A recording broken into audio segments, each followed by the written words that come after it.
Être chrétien, ce n'est pas simplement changer nos intérêts de direction, détourner du moi et du monde toutes nos difficultés, nos compétences, nos énergies, nos ressources, nos sentiments, nos enthousiasmes, en faveur du christianisme, de la religion, de l'évangile ou du royaume de Dieu. Dans le domaine de la vie et des choses de Dieu, il y a ce jugement que Dieu prononce sur l'homme naturel. Rien, et ne peut pas, ne pas reconnaître la signification de ces mots. C'est entrer dans la situation désespérée, déchirante et stérile du chapitre 7 des Romains.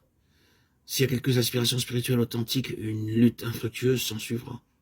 Et qu'il y ait ou non une telle aspiration, l'opinion récente étant de toute façon de diriger simplement l'homme naturel vers une œuvre chrétienne, le service, pour toute véritable réalisation spirituelle, sera inefficace. Nulle chair ne se glorifiera dans la présence de Dieu, et la chair religieuse n'est pas plus acceptable que l'irréligieuse. Beaucoup s'efforcent d'atteindre un niveau de satisfaction spirituelle, ou de faire le service de Dieu, avec les ressources de leur intellect, de leur volonté, de leurs sentiments, de leur raison, de leur énergie, de leur passion. D'où toutes les organisations, publicités et tous les équipements qui sont à l'encontre de la doctrine apostolique.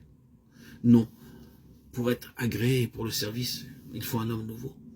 Cet homme nouveau a une nouvelle manière de penser, un esprit nouveau, un chemin nouveau, une capacité nouvelle, une conscience nouvelle. De fait, toutes choses sont devenues nouvelles. Cet homme viendra réaliser de plus en plus que Dieu fait les choses différemment des hommes. Oui, et quelles choses différentes Dieu fait?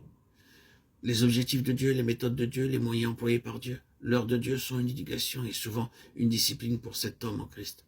Jusqu'à ce que le vieil homme soit bien crucifié. Les voies de Dieu, ses moyens, son heure et ses objectifs sont pour lui une épreuve douloureuse.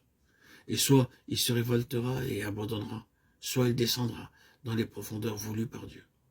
Mais en tout cas, il sera amené à voir que dans l'intention de Dieu, lui, l'homme naturel doit aller à la croix, ou d'une manière concluante, Dieu l'a mis en Jésus, l'homme représentatif, le Christ. Le toucher de l'homme naturel sur les choses de l'esprit amène mort et désolation. C'est pourquoi le Seigneur prend toujours des précautions contre cette vie naturelle chez ses propres enfants, les conduit à travers des voies qui les rendront très humbles, et les amènera d'un point de vue naturel dans l'impossibilité d'agir. Dieu mit une écharpe dans la chair de Paul, par précaution contre le soulèvement de sa vie d'âme dans l'exaltation, de sorte qu'il ne puisse y avoir plus tard aucune interruption, mais plutôt un accroissement d'utilité spirituelle.